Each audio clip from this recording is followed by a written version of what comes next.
New York times का article और इसमें साफ-साफ लिखा है कि यूएस ने ईरान पर अटैक कर दिया।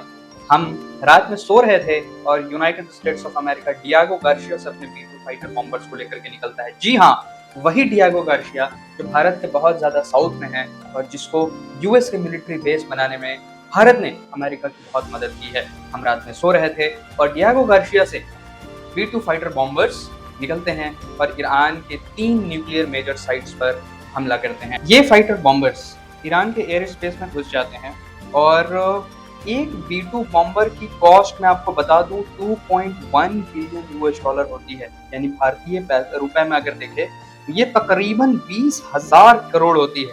आराम से ये बॉम्बर्स ईरान के एयर स्पेस में गए 3 लोकेशंस पर, यानी कि फोर्दो, नतांज और इस्फहान। यहाँ पर हेवी बॉम्बिंग करके यहाँ से ये लोग वापस आ गए और बाद में डोनाल्ड ट्रंप और यूएस समेत पूरी दुनिया को संबोधित करते हैं और बताते हैं कि यूएस ने किस तरीके से ईरान पर हमला किया है। और अब कुछ सेकंड्स में आपको डोनाल्ड ट्रंप की दिखाना चाहता हूँ, आप देखिए वो क्या कह रहे हैं। Short time ago, the U.S. military carried out massive precision strikes on the 3 key nuclear facilities in the Iranian regime: Fordo, Natanz, and Esfahan. Everybody heard those names for years as they built this horribly destructive enterprise. Our objective was the destruction of Iran's nuclear enrichment capacity and a stop to the nuclear threat posed by the world's #1 state sponsor. US की जो strategy थी इसे हमें admit करना पड़ेगा, बहुत बड़ी master strategy थी और हमें तारीफ भी करनी होगी यूएस डिफेंस सिस्टम की, क्योंकि ये fighter bombers B-2 stealth fighter bombers ये निकले यूनाइटेड स्टेट्स ऑफ अमेरिका से। उसके बाद ये गए हवाईयन आइलैंड में। हवाई से ये आते हैं गुआम। जी हाँ, गुआम एक बहुत इंपॉर्टेंट आइलैंड है इंडो पैसिफिक में यूएस के लिए, ठीक है। गुआम से ये निकलते हैं और पहुंचते हैं डियागो गार्सिया। वही डियागो गार्सिया जो इंडिया के बहुत साउथ में है। फिर रात में, आधी रात में, जब हम सब, आप और हम आधी नींद में सो रहे थे, ये फाइटर बॉम्बर्स डियागो गार्सिया से निकलते हैं और ईरान में हमला कर देते हैं। दूसरा रीजन ये मास्टर स्ट्रोक क्यों है, क्योंकि रशिया और चाइना ईरान को इनपुट दे रहे थे कि आपके न्यूक्लियर फैसिलिटीज पे हमला होने वाला है और वो हमला वेस्ट से होने की खतरा ज्यादा है। यूनाइटेड स्टेट्स ऑफ अमेरिका ने वही किया, अपने डिकॉय बॉम्बर्स को, वो भी एक फाइटर जेट नॉर्मल, उसे ईरान के वेस्ट की तरफ से भेजा। ईरान को लगा अच्छा हमला तो इधर से होने वाला है, लेकिन अचानक यूएस ने ईरान को चौंका दिया। डिकॉय बॉम्बर्स को देख करके ईरान का ध्यान भटकाया और उसके बाद जो एक्चुअल B-2 फाइटर बॉम्बर्स थे ये ईस्ट की तरफ से भेज करके इन 3 न्यूक्लियर फैसिलिटीज को यूएसए ने डिस्ट्रॉय कर दिया, ऐसा यूएस दावा कर रहा है।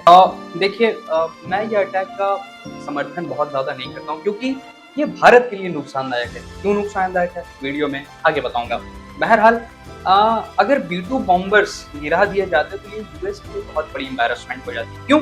पहला रीजन तो ये है कि ये B-2 फाइटर बॉम्बर का कॉस्ट 20,000 करोड़ रुपीस है, यानी कि 2.1 बिलियन यूएस डॉलर के आसपास। ओके। दूसरा, यूएस दावा करता है कि B-2 स्टेल्थ फाइटर बॉम्बर ऐसा फाइटर जेट है जिसे कोई भी रडार डिटेक्ट नहीं कर सकता है। और यूएस ने ट्रिक भी चली, ईस्ट से डिकॉय भेजा और स्टेल्थ बॉम्बर को वेस्ट से भेज दिया, जिससे ईरान की defence system, air defence system चकमा खा गई और यूएस आसानी से उस पर अपना शो ऑफ स्ट्रेंथ कर पाया। और सच में यूएस का जो शो ऑफ स्ट्रेंथ है इट इज स्पेक्टेक्युलर। आज के टाइम पे जो सबसे खुश इंसान है वो है बेंजामिन नेतन्याहू, और इस अटैक के बाद बेंजामिन नेतन्याहू ने 1 मिनट का क्लिप भी रिलीज किया। उस क्लिप में उन्होंने क्या क्या आप सुनिए। In Operation Rising Lion, Israel has done truly amazing things. But in tonight's action against Iran's nuclear facilities, America has been truly unsurpassed. It has done what no other country on earth could do. History will record that President Trump acted to deny the world's most dangerous regime the world's most dangerous weapons. His leadership today has created a pivot of history that can help lead the Middle East and beyond to a future of prosperity and peace. President Trump and I often say, peace through strength. Strength, then comes peace. And tonight, President Trump and the United States acted with a lot of strength. Netanyahu साहब, भय बिन प्रीत कहां। तो कमजोर आप रहोगे तो आपको सब दबाएगा, अगर आपको शांति से रहना है तो आपको बहुत स्ट्रांग होना पड़ेगा। ये शब्द है बेंजामिन नेतन्याहू के। कुल मिलाकर उनकी स्पीच अगर निकाले तो यही वो कन्वे करना चाह रहे हैं। मतलब नेतन्याहू के लिए तो ऐसा है कि वो खुशी से गाना गा रहे होंगे, जिसका मुझे था इंतजार, जिसके लिए था दिल बेकरार, वो घड़ी आ गई, क्योंकि इसका वो बहुत सालों से, दशकों से इंतजार कर रहे थे। बहरहाल अब आते हैं कि ये जो हमला ईरान पे हुआ है, इसका इम्पैक्ट इंडिया पे क्या पड़ेगा। ईरान के नीचे एक स्ट्रेट ऑफ हॉर्मुज है, एक नैरो पैसेज ऑफ वाटर है, जिससे दुनिया की तकरीबन 20% ऑयल इंपोर्ट्स की है, मतलब ऑयल का पैसेज वहां से होता है। क्योंकि सारे ऑयल कंट्रीज आप देखेंगे, कुवैत है, बहरीन है, कतर है, यूएई है, ईरान है, इराक है, ये सारे ऑयल इंपोर्ट्स जो है स्ट्रेट ऑफ हॉर्मुज के थ्रू ही बाहर भेजते हैं। ठीक है, क्योंकि दूसरा ये लैंड रोक लेंगे, लैंड रोक तो बहुत महंगा पड़ेगा। ईरान की navy is capable enough to block strait of Hormuz, और अगर ईरान की नेवी स्ट्रेट ऑफ हॉर्मुज को ब्लॉक कर देती है तो दुनिया में 20% जो सप्लाई है ऑयल का वो खतरे में आ सकता है। और अगर 20% ऑयल का सप्लाई खतरे में आ गया तो यकीन मानिए भारत में पेट्रोल का दाम 150 के ऊपर चला जाएगा। और ज्यों ही ये तेल का प्राइस 150 के ऊपर जाएगा तो जो ट्रांसपोर्टेशन कॉस्ट है या वेयर हाउसिंग का कॉस्ट है, राइट, ये बढ़ेगा।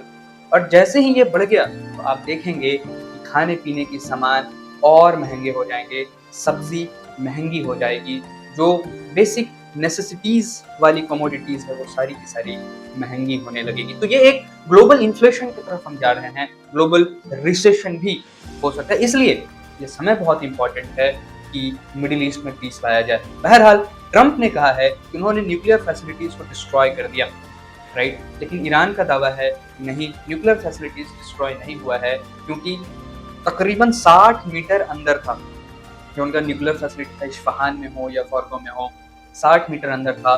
B2 स्टेल्थ बॉम्बर का जो बॉम्ब की कैपेसिटी है वो 30 मीटर पेनिट्रेट करने की है, यानी कि एक बॉम्ब गिराया 30 मीटर, वापस से उसी लोकेशन पे 30 मीटर पे गिराता तब जाकर के डिस्ट्रॉय होती। बहरहाल ट्रंप ने तो कहा है डिस्ट्रॉय हो गई है, but it is not clear for all of us, right, god knows it.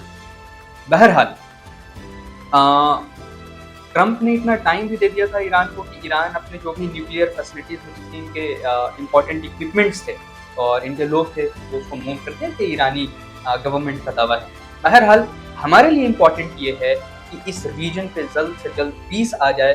Piece नहीं आती है तो फिर हमें बहुत प्रॉब्लम हो जाएगा। मोर ओवर हमारा जो चाबहार पोर्ट है ईरान में, $500 बिलियन के खर्च से हमने उसे बनाया है, दशकों लगा है बनाने में उसे। और ईरान फिलहाल के लिए, मतलब आज के लिए, अगले 5-6 साल के लिए हमारा एकमात्र जरिया है सेंट्रल एशिया में घुसने का, और उसमें हमने चाबहार पोर्ट बनाया है, वहां पे हम रेलवे लाइंस भी डेवलप कर रहे हैं। अगर हमारे इन्वेस्टमेंट को खतरा होता है तो इंडिया सेंट्रल एशिया के रिस्पेक्ट में तकरीबन 10 से 20 साल पीछे चला जाएगा, जिससे हमें बहुत बड़ी इकोनॉमिक लॉस होगी। और हमारा जो सपना है 5 ट्रिलियन इकोनॉमी बहुत जल्दी पहुंचने का, शायद हम उसमें थोड़ा देर पहुंचेंगे, बट थोड़ा देर से पहुंचेंगे।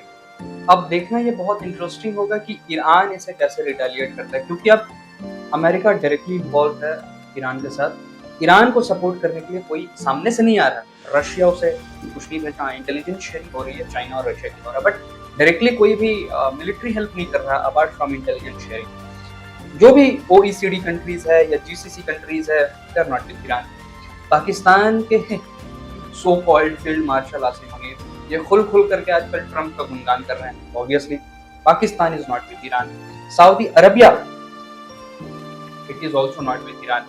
इराक और सीरिया से वैसे ही उसकी जंग चल रही। सीरिया में अभी जो गवर्नमेंट है वो US बैक्ड गवर्नमेंट है, राइट। ईरान के जो वहाँ पे बशर अल असद थे जिसको ईरान सपोर्ट किया करता था, ही इज गॉन। तो ईरान अभी अकेला है। Turkey is also not supporting Iran. तो ईरान अभी अकेला खड़ा है। देखना ये है कि वो दुनिया के सबसे बड़े सुपर पावर के साथ कैसे मुकाबला करता है या फिर पीस करता है। मेरा पॉइंट ऑफ व्यू पूछे तो एज एन इंडियन मैं यही कहूँगा मिडिल ईस्ट में पीस आ जाए, क्योंकि हमारी एनर्जी सिक्योरिटी 80% हमारी एनर्जी सिक्योरिटी मिडिल ईस्ट पे ही डिपेंडेंट है आज भी। वहाँ पे अगर कुछ होता है तो 20% तो डायरेक्टली स्ट्रेट ऑफ हॉर्मुज से ब्लॉक होगा। हाउथी रेबेलियन तो रेड सी में करेंगे, वहां से भी कुछ ब्लॉक हो जाएगा। हमारे लिए बहुत नुकसान है। तो मैं तो चाहता हूँ कि ये वॉर रुक जाए। बाकी आप कमेंट सेक्शन में बताइए what is your opinion. Thank you.